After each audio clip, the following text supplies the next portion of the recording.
It's a Christmas story.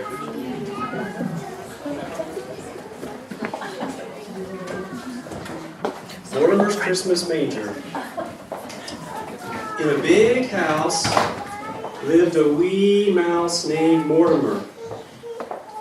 She dwelled in a dark hole underneath the stairs. Not everybody noticed Mortimer, and Mortimer liked it that way. But she didn't like her hole very much. The hole was too cold, too cramped, and too creepy. So each day, Mortimer would sneak out and creep about, looking for crumbs, looking for tidbits. And one day, when she was creeping about, she saw something wonderful. She saw a huge tree, covered with twinkling lights and decorations.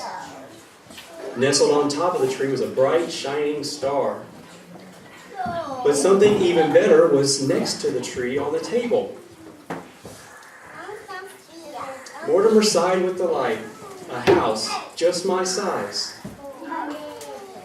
But the house was so high, and Mortimer was so low, she had to climb up the tree.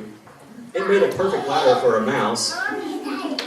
Up, up, up, Mortimer went, and down, down, down, some of the ornaments came. Finally, Mortimer reached the table and said, "Perfect. The house is not cold, it's not cramped, and it's not creepy. Very cozy, but who are you?" Mortimer had never seen people so small. They're almost as small as herself. She had never seen such strange animals either. Tap, tap, tap. Mortimer knocked, but no one answered. Tap, tap, tap. Mortimer knocked again, but no one moved an inch. "I see," Mortimer said. "You people aren't real. You're only statues." And so Mortimer lugged, Mortimer tugged. Mortimer thought, "I can move all these statues out and make this house my own."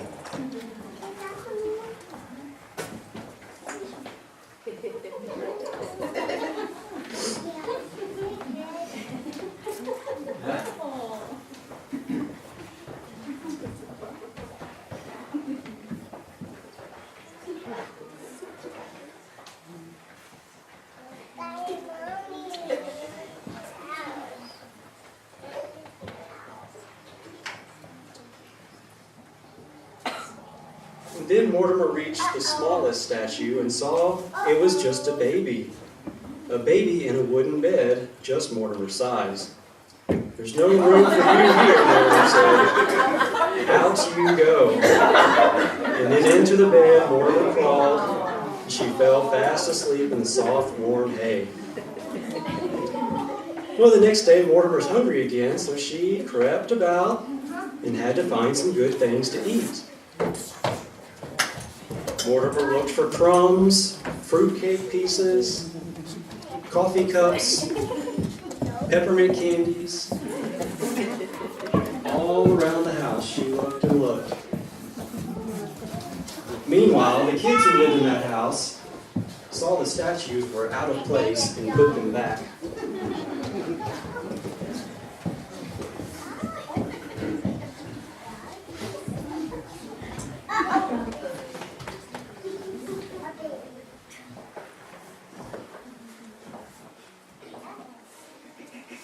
That night, when it was time for Mortimer to go back to her house, she climbed back up the tree and saw that the statues were set up again. "No, no, no," squeaked Mortimer. "This won't do."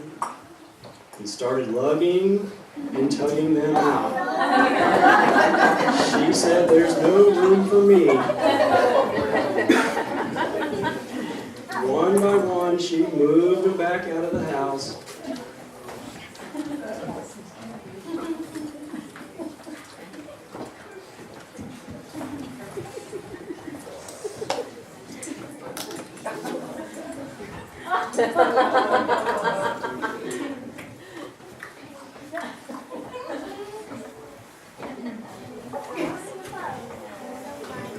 then Mortimer climbed back into the bed in the soft, warm hay and fell asleep for another night.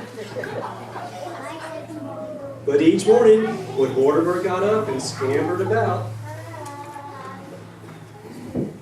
the kids would come back and set up the statues.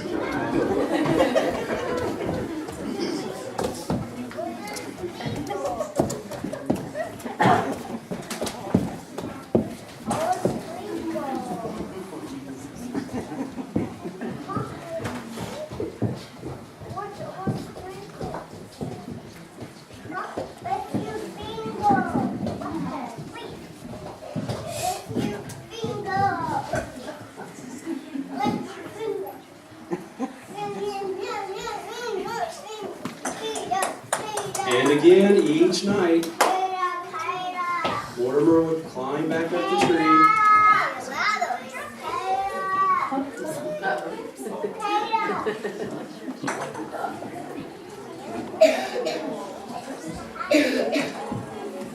And Mortimer would see that the statues were set up again and have to move them all out again. She loved and tugged, moving them back out of the house.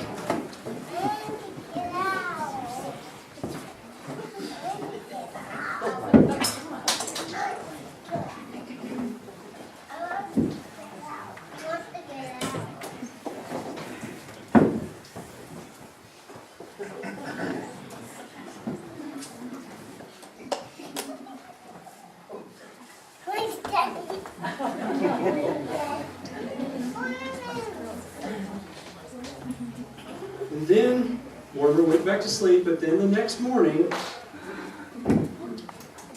Mortimer went out to go find more crumbs, but as she was about to set out, she saw the big people in the home gathered around the tree.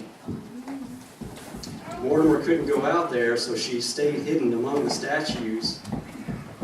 But she heard a man start talking, and so she listened, and what she heard was wonderful. Since it is Christmas Eve, I shall tell the Christmas story. A long time ago, in a little town called Bethlehem, Mortimer heard about people named Joseph and Mary and a bright shining star. She heard about shepherds and the traveling wise men. And then the man continued. not a creature was stirring, not even a mouse. Oh, sorry. And there was no room for them in the inn. Then Mortimer heard about a baby who was born in a stable and had no real bed but slept in a wooden manger. A baby who was born to save the world. And his name shall be called Jesus.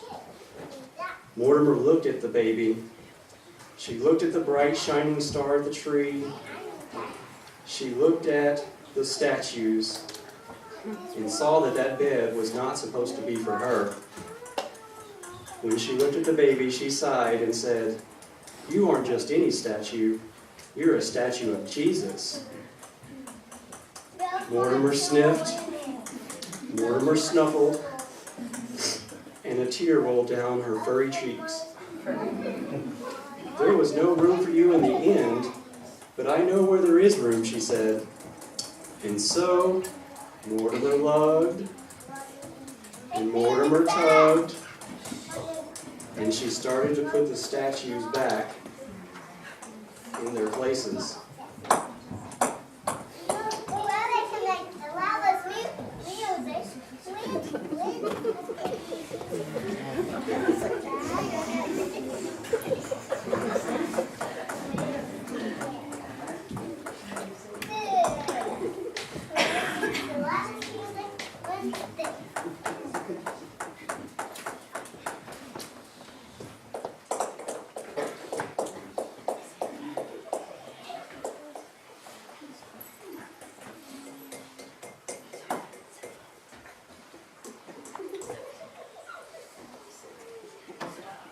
Last of all, she looked at the baby in the manger and said, "This bed belongs to you.